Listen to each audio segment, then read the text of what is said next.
राम राम। आप सभी का आपके अपने YouTube चैनल भगवत मार्ग में हार्दिक स्वागत है।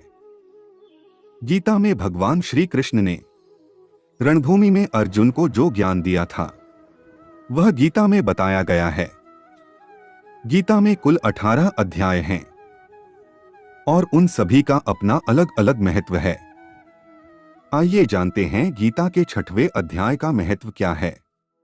सुमुखी, अब मैं 6ठे अध्याय का महात्म्य बतलाता हूं, जिसे सुनने वाले मनुष्यों के लिए मुक्ति आसान हो जाती है। गोदावरी नदी के तट पर प्रतिष्ठानपुर पैठण नामक एक विशाल नगर है, जहां मैं पिपलेश के नाम से विख्यात होकर रहता हूं। उस नगर में जनश्रुति नामक एक राजा रहते थे, जो भूमंडल की प्रजा को अत्यंत प्रिय थे। उनका प्रताप मार्तंड मंडल के प्रचंड तेज के समान जान पड़ता था।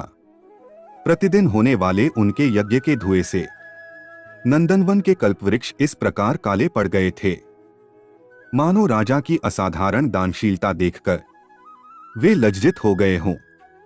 उनके यज्ञ में प्राप्त पुरोडाश के रसास्वादन में सदा आसक्त होने के कारण देवता लोग कभी प्रतिष्ठानपुर को छोड़कर बाहर नहीं जाते थे। उनके दान के समय छोड़े हुए जल की धारा प्रतापरूपी तेज और यज्ञ के धूमों से पुष्ट होकर मेघ ठीक समय पर वर्षा करते थे। उस राजा के शासन काल में खेती में होने वाले 6 प्रकार के उपद्रवों के लिए कहीं थोड़ा भी स्थान नहीं मिलता था और अच्छी नीतियों का सर्वत्र प्रसार होता था। वे बावड़ी, कुएं और पोखरें खुदवाने के बहाने मानो प्रतिदिन पृथ्वी के भीतर की निधियों का अवलोकन करते थे। एक समय राजा के दान, तप, यज्ञ और प्रजापालन से संतुष्ट होकर स्वर्ग के देवता उन्हें वर देने के लिए आए। वे कमलनाल के समान उज्ज्वल हंसों का रूप धारण कर अपनी पख हिलाते हुए आकाश मार्ग से चलने लगे। उड़ते हुए वे सभी हंस परस्पर बातचीत भी करते जाते थे। उनमें से भद्राश्व आदि 2-3 हंस अधिक वेग से उड़कर आगे निकल गए। तब पीछे वाले हंसों ने आगे जाने वालों को संबोधित करके कहा है, अरे भाई भद्राश्व, तुम लोग अधिक वेग से चलकर आगे क्यों हो गए? यह मार्ग बड़ा दुर्गम है, इसमें हम सबको साथ मिलकर चलना चाहिए। क्या तुम्हें दिखाई नहीं देता? यह सामने ही पुण्यमूर्ति महाराज जानश्रुति का तेजपुंज अत्यंत स्पष्ट रूप से प्रकाशमान हो रहा है। उस तेज से भस्म होने की आशंका है, अतः सावधान होकर चलना चाहिए। पीछे वाले हंसों के ये वचन सुनकर आगे वाले हंस हंस पड़े और उच्च स्वर से उनकी बातों की अवहेलना करते हुए बोले हैं, अरे भाई, क्या इस राजा जानश्रुति का तेज ब्रह्मवादी महात्मा रैक के तेज से भी अधिक तीव्र है? हंसों की ये बातें सुनकर राजा जानश्रुति अपने ऊंचे महल की छत से उतर गए और सुखपूर्वक आसन पर विराजमान हो अपने सारथी को बुलाकर बोले हैं, जाओ महात्मा रैक को यहां ले आओ। राजा का यह अमृत के समान वचन सुनकर मह नामक सारथी प्रसन्नता प्रकट करता हुआ नगर से बाहर निकला। सबसे पहले उसने मुक्तिदायिनी काशीपुरी की यात्रा की, जहां जगत के स्वामी भगवान विश्वनाथ मनुष्यों को उपदेश दिया करते हैं।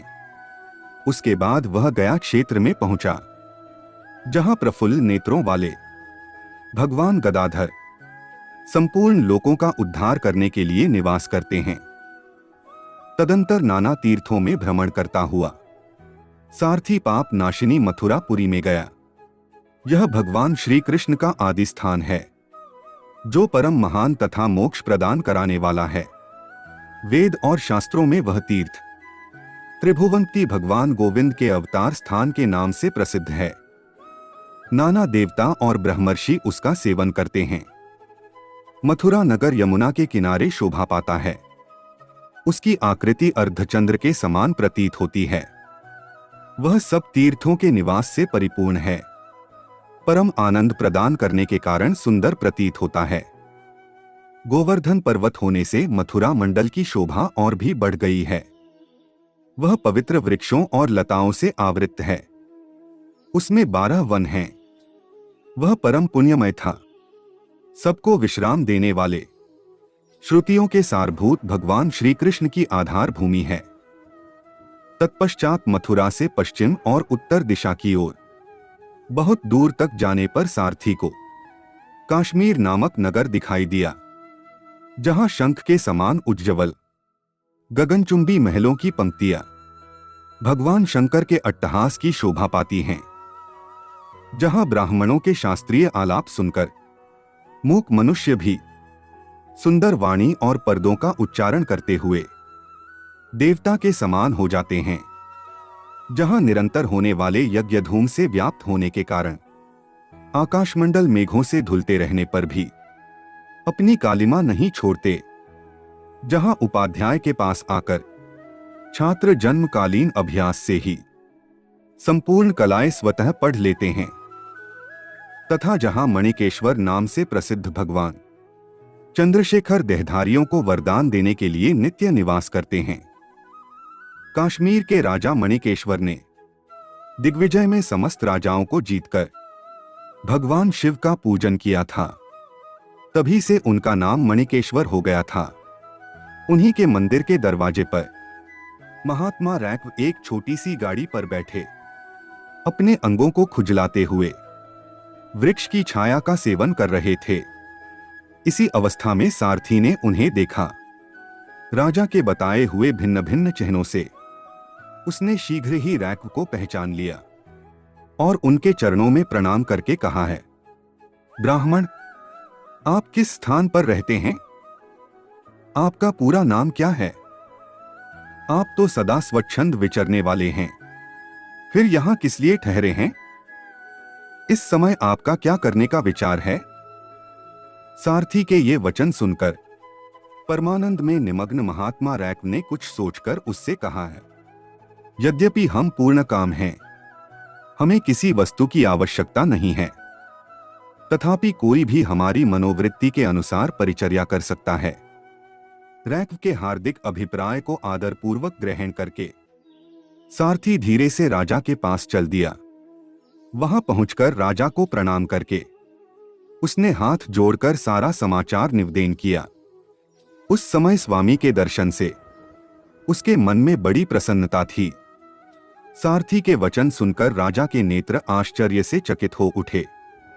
उनके हृदय में रैक्व का सत्कार करने की श्रद्धा जागृत हुई।